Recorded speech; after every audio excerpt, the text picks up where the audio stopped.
This channel does not promote any violent, harmful, or illegal activities. All content provided by this channel is meant for an educational purpose only.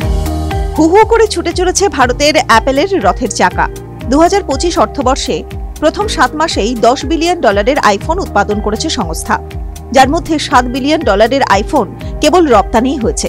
আর এই ব্যাপক উৎপাদনের পিছনে রয়েছে সরকারের production linked incentive PLI প্রকল্প বলেই জানিয়েছে কেন্দ্র।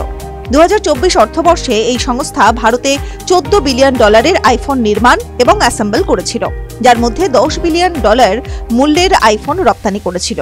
নিজের এক্স মাধ্যমে ভারতের ইলেকট্রনিক্স এবং আইটি মন্ত্রী অশ্বিনী বৈষ্ণব বলেন, এটি স্মার্টফোন PLI স্কিমের জন্য আরেকটি মাইল ফলক।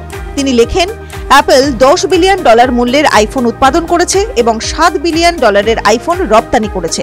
7 মাসে ভারত থেকে মোট স্মার্টফোন রপ্তানি হয়েছে $10.6 বিলিয়ন বেশি। অশ্বিনী বৈষ্ণব জানান, অ্যাপল গত 4 বছরে 1,75,000 নতুন চাকরি তৈরি করেছে, যার মধ্যে 72% বেশি মহিলা। ক্যালিফোর্নিয়া ভিত্তিক এই টেক সংস্থা 2025 অর্থবর্ষের প্রথম 7 মাসে ভারত থেকে 60,000 কোটি টাকার আইফোন রপ্তানি করেছে।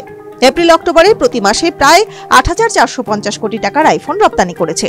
ভারতে অ্যাপলের অপারেটিং আয় 36% বৃদ্ধি পেয়েছে, যা 2024 অর্থবর্ষে 66,700 কোটি টাকা ছিল।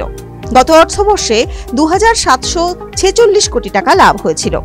অ্যাপলের সিইও টিম কুক এই বিষয়ে বলেন, আমরা ভারতে যে উৎসাহ দেখে অভিভূত। আমরা এবারে রেকর্ড আয় করেছি। অ্যাপলের জন্য এটি অসাধারণ বছর ছিল। TV9 Bangla digital.